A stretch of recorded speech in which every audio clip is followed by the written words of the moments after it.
Wow, man. Oh my God. How it works in mysterious ways.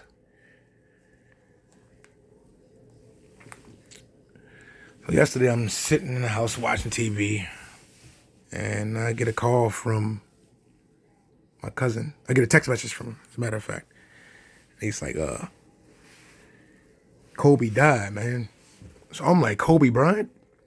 And before anybody asks us why did I get that response, we have two friends that we grew up with named Kobe. And one of them we're very close with. So anyway, in the midst of me responding to him, asking him was it Kobe Bryant, he says he died in a helicopter accident. So immediately I'm like, oh, okay, well, he's definitely talking about Kobe Bryant because our two friends, man, these guys have never been on a plane, let alone a freaking helicopter. But anyway, it still kind of hit close to home, man, because I won't lie. As a kid, man, I always rooted against the Lakers and the Bulls, especially the Bulls, mainly the Bulls, because I can recall when Michael Jordan and the Chicago Bulls eliminated the Orlando Magics, man, who had my favorite player at the time, Penny Hardaway. Well, my favorite player still. And I always rooted against the Bulls. And the reason why I make that parallel between the Bulls and the Lakers because Kobe Bryant, man, and the Lakers as well, the Lakers in general. These guys used to just do some amazing things when it came crunch time, man. I can recall when they played the Portland Trailblazers. It was that year when the Trailblazers were loaded. And the round prior to that, the Trailblazers had beat Karl Malone and John Stockton and the Utah Jazz, who I also hated. I probably hated those guys more than I hate the Bulls and the Lakers. I just didn't like, I couldn't stand Karl Malone, man. Very dirty player. Anyway, yeah, Kobe Bryant and the Los Angeles Lakers, man, they were down by like 10 or 15 points in the fourth quarter. And it's game seven. Very tough series. It could have easily won either way. And I can recall, man, seeing this look on Kobe's face where like a light bulb went off, man. This dude just went into what we would know as the Black Mamba. Yeah, like he had like a moment of clarity, man, or some kind of epiphany, and he just went bonkers, man. And the play that sealed the deal when I knew that they were gonna that there was no way that the Portland Trailblazers were gonna sap that momentum was when Kobe was at the top of the perimeter, a little bit inside, maybe like a foot or two inside the 3 point and inside of 3 point range, and he puts the ball between his legs and he just does a wicked crossover, man. It's like it was similar to when AI almost broke Jordan's ankles back in '96, and then he got past the guy and he threw an alley hoop to Shaquille O'Neal. Shaquille O'Neal just catches it one hand, boom, and I'm like, God, man, this game is over. And I'm pretty sure a lot of you older cats, I'm a little old myself. Remember that play where I'm pretty sure they probably show it on ESPN highlights or commercials where Shaq is running down the court and he's bent over and he has his arms spread out and he's got his mouth wide open. It was that play right there where the Lakers just that play sealed the deal. There was no way that Portland was going to get back into that game, man. Kobe had just sapped the strength out of these guys. Another series I can recall where I thought the Lakers are gonna. I'm like, yeah, these guys are finally gonna get their just dues when they played the Sacramento Kings, and that game where Vlade Divac they were going for a rebound, and Vlade Divac, I think Kobe Bryant missed the game-winning shot, and Vlade Divac slaps the ball back to Rob Roy, man, and Rob Roy hit that three-pointer, and I'm like, Jesus Christ, man, why, Vlade, man, why didn't you just grab the rebound? That game just, and then the next game, Vlade Divac backs the guy down, and I'm talking about he has the guy to where the defender is like almost out of bounds, and Vlade Divac shoots a freaking hook shot. And I'm like, you idiot. Man. You should have dunked the ball, man. Like from what I recall, I'd have to go back and check it out. I had to go back and check out that highlight. But from what I recall, man, Vlade Divac was pretty much underneath of the basket, and he shoots up a hook shot, and he hit the front of the rim, and I'm like, God. And then you have that classic series, man, where they played the Philadelphia 76ers, and the Lakers had pretty much swept through the first round. I mean, they swept through the Western Conference. They destroyed the entire. They didn't lose a game leading up to the championship game. So I'm like, man, Allen Iverson and the Philadelphia 76ers don't stand a chance. AI and the Sixers had beat the Milwaukee Bucks. I remember telling my cousin that I think the Milwaukee Bucks would have matched up better against the Lakers than the Sixers did because they had Ray Allen, they had Glenn Robinson, Sam Cassell. I think Van Baker was playing. Don't quote me on that. I'm not sure if he was still playing, but I think Glenn Robinson was still playing. Maybe not, but anyway, I remember saying that they would have matched up better, and he was like, man, he was going off of pure ABCD logic, and he's like, well, if the 76ers beat the Bucks, then what makes you think that the Bucks could have beat the Lakers? And I'm like, dude, and he came to a realization as we got older. Same thing with boxing, like styles make fights. I'm like, but I'll tell you what, the Bucks stood a better chance. They stood a much better chance than the 76ers did. And the 76ers won game one. I'm like, wow, man, maybe they can pull this shit off again. I'm not sure. I think that the Sixers shut down Shaq and Kobe, and I think that Robert Horry, Rick Fox, and Derek Fisher had to step up. Don't quote me on it. Like I said, I'm going off of we talking 20 years ago, 15 to 20 years ago, and I can remember when AI hit that 3-point in the corner. He dropped Tyronn Lue in the corner, and stepped over top of him, gave him that look like, dude, you can't guard me. But the Lakers wound up crushing the 76ers. I think they beat them 4-1. Yeah, man. I also remember one time where.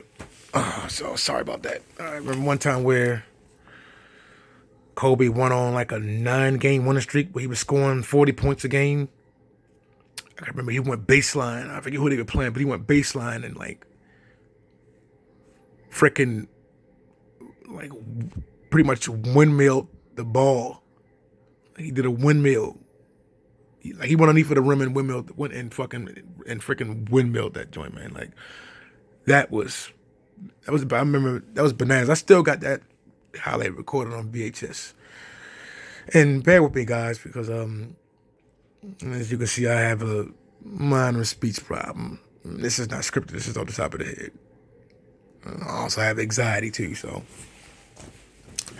yeah. These are some other cars that I happened to stumble across. This is Penny. Let's see, that was his rookie year. No, it was his last year in college, senior year in college. Don't quote me on that. As a matter of fact, I'm not sure if it was a senior year. It looks pretty small. Like he's a freshman actually, but yeah, I happen to dig up all these cars, man. I think I got it's AI. It's that PPF Gold man card. Georgetown. I remember I had to trade a couple of Michael Jordan cards to get that card. This card right here, use some more nefarious means to get this, man. I was in middle school and with this guy, and we were trading cards, and I had some. I mean, we were kids. I won't call these guys. These guys weren't. I wouldn't call them malicious, but we were. I was telling the accident guy, "Can I check out his card?" And I gave it back, and I wound up. Another friend of mine was sitting next to the guy, and he wound up taking a card and sliding into. We were in a booth at lunch, and the guy slid the card to me. No, like I said, man, don't judge me. I was pretty young at the time. And home, if you're listening, You can't get the card back, but my apologies, man. Don't judge me for when I was a kid. Okay, and Tim Duncan calls him when he was in college. Keem Olajuwon. Oh, there's some MJ card. There's another Kobe card.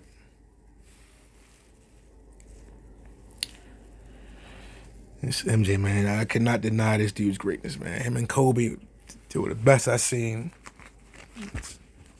ever graced the court, man. I've seen some great players. Whether it be actually watching them play in person or live, or going back and watching ESPN classics back in the day. I've seen some of the best, man, and not too many guys were able to dominate the game like these two dudes, bro.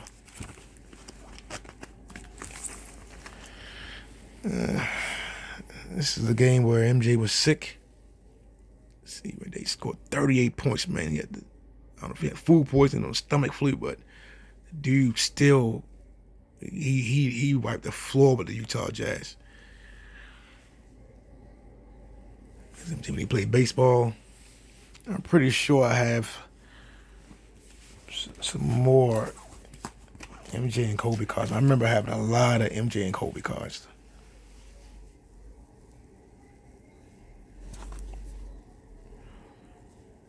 Some of the cards I seen on eBay, some of those Kobe cards, man, I know I had some of the Kobe cards. It's one card where he's drop stepping through the lane, he's on one leg. I'm pretty sure I had that card. I had to go to my grandma's house and look for it. This book was actually in the basement. The one thing my grandma didn't throw away. It's things, man, that I had as a kid, man, and I worth a ton of money now. My grandma, she's a neat freak, man, and anything she sees, bro, she's trashed a lot of memorabilia.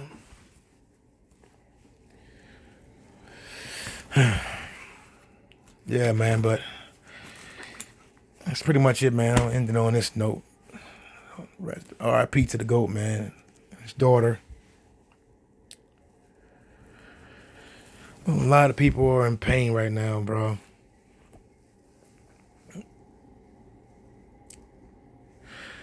What did I say? The GOAT? I should have said one of the GOATs, because Mike is definitely the GOAT, in my opinion. Now I'll be bold and say it's kind of objective, an objective, an objective statement. Sorry for this video is pretty sloppy, especially with my commentary, man. I'm not a professional YouTuber. I just figured I'd post this video, and these cards are original. He's 25 years old, man. I was between the 6th and 7th grade I got all these cards. And go on eBay recently and buy them, and I literally purchased these cards when I was a child, I was a kid, man.